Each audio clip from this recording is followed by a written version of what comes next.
Bueno, casi todos nos conocemos. Vamos a ir rapiditos porque es viernes y intentaré hacerlo lo más ameno, lo más rápido y a la vez lo más profundo posible para que todos saquemos unas ideas claras, que sean pocas, pero muy claras en lo que respecta al cribado del cáncer de pulmón. El cáncer de pulmón es el segundo cáncer más frecuente y es la principal causa de muerte independientemente del sexo en los Estados Unidos. Por sí solo produce tantas muertes como el cáncer de próstata, colon y mama juntos. Supone el 5% de la mortalidad global por todas las enfermedades y el 25% de la mortalidad por cáncer. En España, en el año 2012, se estima que ha habido 24.500 casos nuevos, la mayoría de ellos en estadios avanzados, solo el 15% en estadio 1. La supervivencia es muy variable en el cáncer de pulmón y oscila entre el 13% de supervivencia a los 5 años en los estadios iniciales, el estadio 1, hasta, desde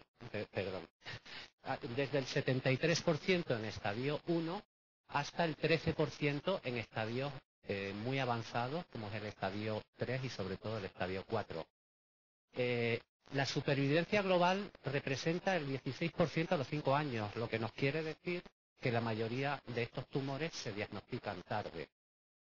Es, por lo tanto, el cáncer de pulmón una enfermedad de alta prevalencia y potencialmente curable, que se adapta muy bien para el cribado de población. ¿Qué requisitos tiene que tener una técnica de cribado? ¿Cuáles son los criterios más importantes a la hora de elegir una técnica de cribado? Pues primero, el fin primordial de una técnica de cribado es reducir la mortalidad específica por ese cáncer.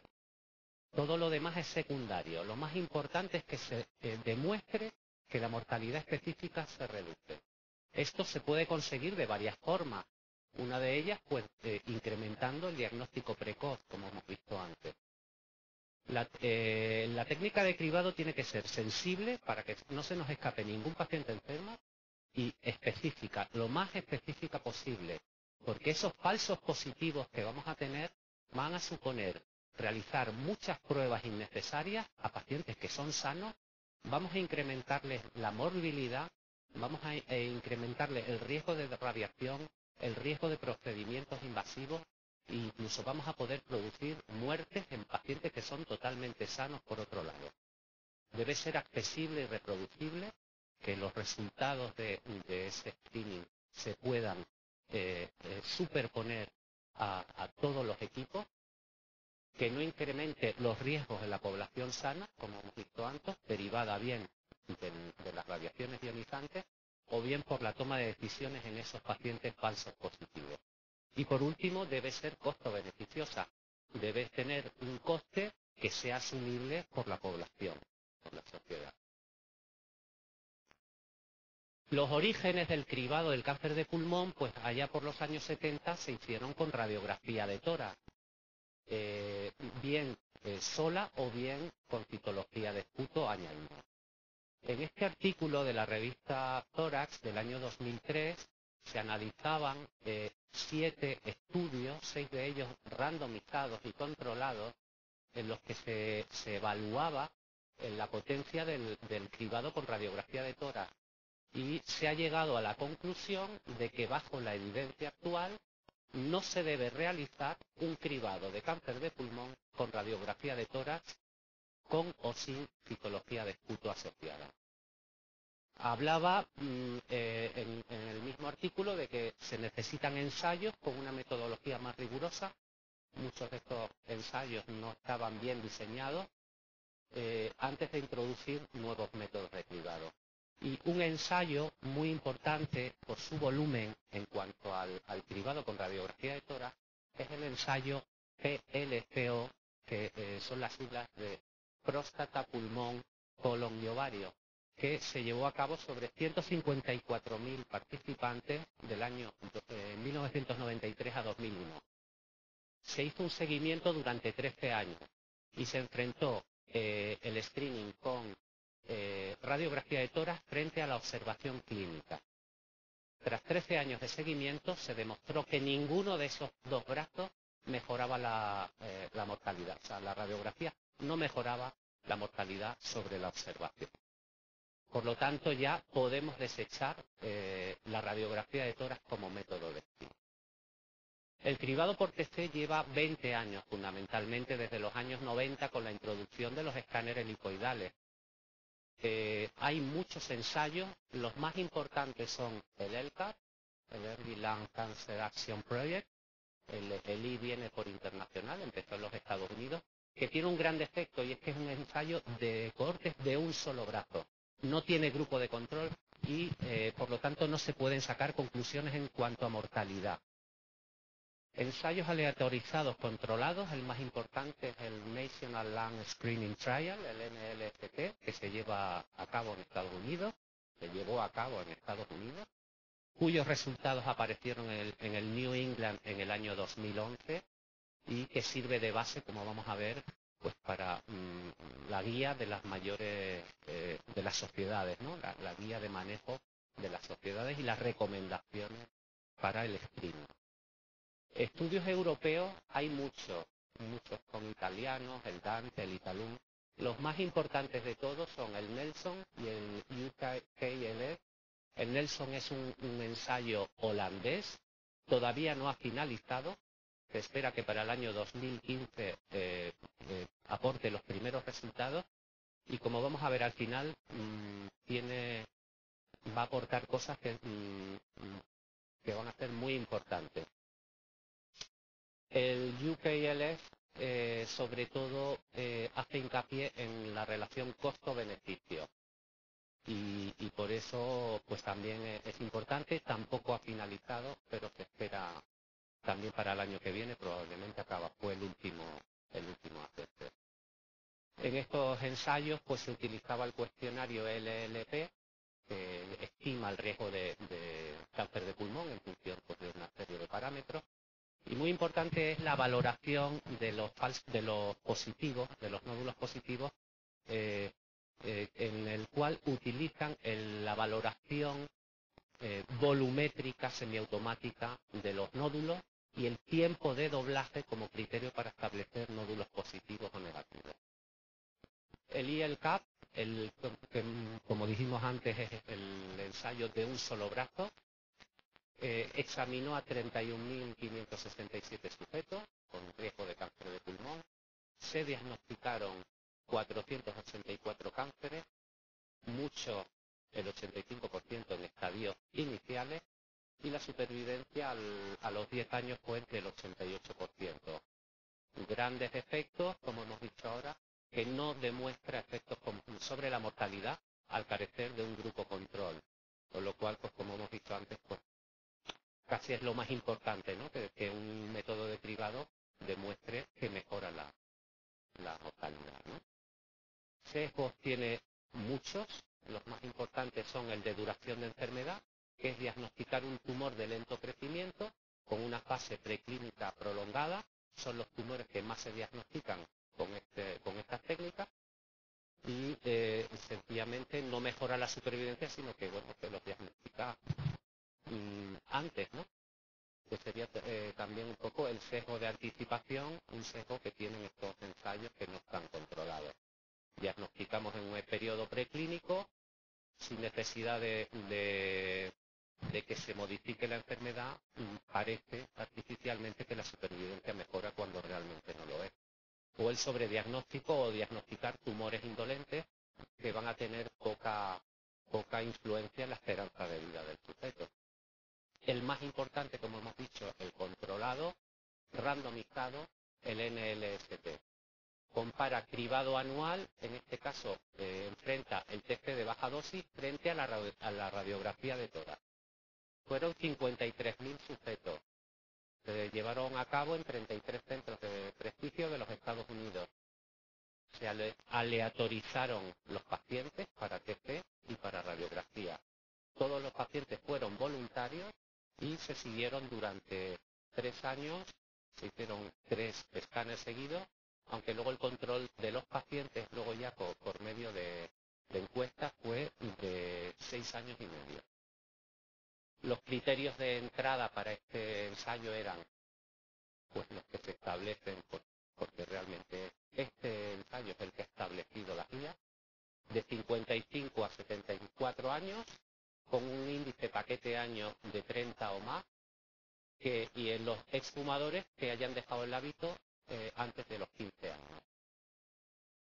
Ellos también pues añadían que el paciente sea capaz de subir los brazos por encima de la cabeza para que se haga el escáner sin artefacto de brazos y que firmasen el consentimiento informado. Y exclusión, pues hay muchos criterios de exclusión, como son implantes metálicos, tratamiento de cáncer en los 5 años previos, con algunas excepciones, historias de cáncer de pulmón, lobectomías previas, oxigenoterapia domiciliaria, etc. Los parámetros de adquisición se estandarizaron tanto para el TC como para la radiografía de tórax en 120-140 kilovoltaje pico, un MAS entre 40 y 80 con una media de 60 MAS, espesores de cortes efectivos de 1 a 3 milímetros con intervalos de reconstrucción de 1 a 2,5 milímetros. El tiempo de scan completo era de menos de 25 segundos y la dosis media era de 1,5 milisievert por estudio. En cuanto a la radiografía, de 100 a 150 kilovoltajes, el tiempo de exposición unos 40 milisegundos, una distancia foco-placa de 1,82 m y utilizaban parrilla antidifusora con relación 1:10 para una dosis de 0,04 milisievert de media. La interpretación, pues, eran 3 resultados: negativo con anomalía clínicamente importante pero no sospechosa, o positiva. Ellos consideraron positivo el que un nódulo no calcificado fuese mayor o igual a 4 milímetros, que hubiese una consolidación, una telectasia obstructiva, que en los seguimientos el nódulo creciese, o nódulos con cambios sospechosos en la atenuación. En la radiografía pues eran similares. Una de las pegas que se les pone a este estudio es precisamente el tamaño de estos nódulos, que como vamos a ver más adelante es bastante bajo, con muchos falsos positivos. Los resultados, como hemos dicho antes, se publicaron en el New England en el agosto de 2011. La adherencia al estudio fue de más de un 90%, una adherencia muy alta al ensayo. La positividad del test en el primer TC, en el primer escáner, fue de un 24,2%, utilizando el TC de baja dosis. Es decir, que un 24% de los pacientes tenían un nódulo de 4 o más milímetros de tamaño. Los falsos positivos resultaron ser de un 96%, utilizando el TC, parecido en radiografía. Hubo 16 muertes totales por la realización de pruebas invasivas a estos pacientes, 6 de los cuales no tenían nada. La dosis media estimada, como hemos dicho antes, era de 1,5 milisievert por escáner, con un promedio entre los 3 escáneres y los escáneres que se hicieron en algunos casos intermedios de 8,1 milisievert por paciente, con un riesgo atribuible a la radiación de una muerte por cáncer de pulmón atribuible al TC por cada 2.500 participantes.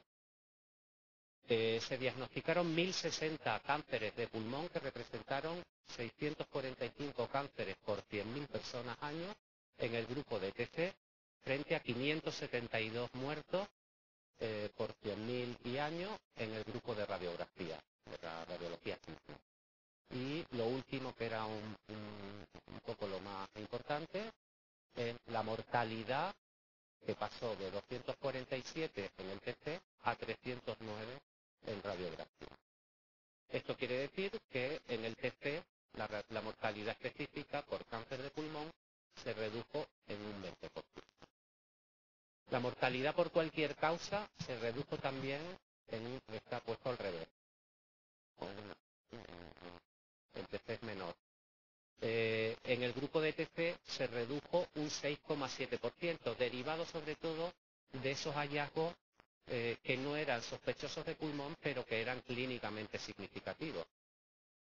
El diagnóstico precoz en estadio 1 fue del 40% en el grupo de escáner, frente al 21% en el grupo de radiografía. Se precisaron cribar 320 personas con TC durante 3 años para evitar una muerte por cáncer de pulmón. Y este dato pues, nos va a servir también para hacer el cálculo del coste, ¿no? El coste-beneficio. Este mes salió en el Radiology un artículo en el que se hacía una simulación de cambio precisamente en el tamaño de esos nódulos a la hora de establecer las positividades. Se vio que si utilizábamos el nivel de corte del nódulo en 5 milímetros, la frecuencia de resultados positivos pasaba de un 24 a un 15,8, para 6 pasaba a un 10,5, 7 un 7,2, así hasta 9 milímetros que representaba el 4,1%. Importante porque los testes adicionales se redujeron un 34% casi, un 54,7, 66,6 y 73,8. Esto a costa de un retraso de 9 meses en el diagnóstico. En el 0,9% de los casos, si utilizamos nódulos en el punto de corte en 6 milímetros, 2,6 si el punto de corte está en 7, 6% si es en 8 y 9,9% en 9. ¿Esto qué quiere decir? Pues que incluso para participantes de alto riesgo, mayores niveles de corte en el tamaño de los nódulos se deben considerar y evaluar prospectivamente, porque esto va a suponer una reducción en el coste, en el número de radiación al paciente y en el número de procedimientos invasivos que le podemos producir a esos pacientes. Actualmente el punto de corte 6-7 milímetros parecen más adecuados a la hora de establecer esas positividades. Esto son los resultados. El número de cánceres que hubo para 5 milímetros, 232, 230 para 6, son muy parecidos, 226 para 7, aquí hasta 209 para 9. Este mismo mes también ha salido el estudio de coste-efectividad del screening con TC en el NLST. Ha aparecido, fue la semana pasada, en el New England Journal of Medicine también. Ellos establecen, son del grupo del NLST, los que tienen este artículo, y es que comparado con los pacientes que no han sido cribados, el cribado con TC tiene un coste adicional de $1.631 por persona. Eso para precios de Medicare que están establecidos en $240 por estudio. Aquí sería mucho más barato, pero no. Aporta 0,316 años de vida adicional por persona y 0,201 años de vida de calidad ajustada por persona. Los índices incrementales de coste-efectividad van a ser de $52.000 año de vida ganado y de $81.000 por año de calidad de vida ganado. Dependiendo, vemos que la variabilidad es muy amplia, de 52.000 y 186.000, de los grupos que seleccionemos. Si seleccionamos grupos de muy alto riesgo, va a ser mucho más costo-beneficiosa que si utilizamos grupos de más bajo riesgo. Ahí está también una de las claves de los estudios actuales, encontrar un punto de corte para la selección de los pacientes que no sean tampoco de muy bajo riesgo, sino que tengan un riesgo ya moderado o alto, que sea costo-beneficio. ¿Y qué dicen las sociedades científicas del cribado? Pues vemos cómo todas estas sociedades hacen sus recomendaciones. Las recomendaciones en las cuales todos coinciden, pues es seguir los criterios del NLST, es decir, hacer screening a pacientes de 55 a 74 años, un IPA mayor o igual a 30 y que hayan dejado de fumar para los fumadores antes de los 15 años. Hay variabilidad, que pueden, algunas sociedades pues disminuyen la edad, disminuyen el IPA, pueden añadir otros factores de riesgo, pero la evidencia científica con categoría 1 está para este grupo, en todos. Además de hacer ese cribado en este tipo de pacientes, pues ¿de qué se debe acompañar? Pues se debe acompañar de lo más importante también para mejorar el costo-beneficio, cese del tabaco, o sea, hacer consultas de deshabituación del tabaco juntamente con el screening. Por supuesto, la radiografía de tórax se olvida para el screening. El screening, bueno, pues habla de prácticas éticas a la hora de hacer la propaganda y la difusión de este screening y se debe instruir al paciente antes de que entre en un ensayo, informarle beneficio, costo y, por supuesto, integrarlo en un equipo multidisciplinario junto con neumólogos, junto con cirujanos torácicos, para que se discutan qué casos van a ir a un procedimiento más invasivo o no y optimizar el screening, por supuesto. Ya para concluir, ¿qué nos debemos llevar? ¿Qué idea nos debemos llevar de todo esto? Pues el primero, el cáncer tiene una alta prevalencia, es potencialmente curable. El objetivo principal del cribado es reducir la mortalidad, los demás son objetivos secundarios. La evidencia actual no apoya el cribado con radiografía de tórax o citología de esputo. El NLST es el mayor ensayo de cribado del cáncer del pulmón jamás diseñado. Actualmente sirve de base a las guías y futuras políticas públicas para el screening del cáncer de pulmón. Y es el que se menciona en todos los foros. Se demostró en este estudio, en este ensayo, una reducción relativa de un 20% en la mortalidad en el grupo de CTC frente a radiografía de tórax. Se están revisando otros criterios de positividad en cuanto al tamaño de los nódulos, basándose en estos altos falsos positivos. Muy esperanzador, como dije antes, no solo subir el tamaño, sino también hacer una estimación del tiempo de doblaje de ese nódulo para decidir qué pacientes van a ir a hacerse la biopsia o la cirugía o la resección para reducir precisamente todas esas falsas positividades, ¿no? Los índices incrementales, como hemos dicho antes, son de $81.000 por año de vida de calidad ganado, siempre con las cifras de Medicare, y son variables en función del grupo. El Medicare ya anunció esta semana pasada que está listo para incluir el cribado del cáncer de pulmón con TC en sus asegurados de alto riesgo. Y esto supone 5 millones de personas en los Estados Unidos.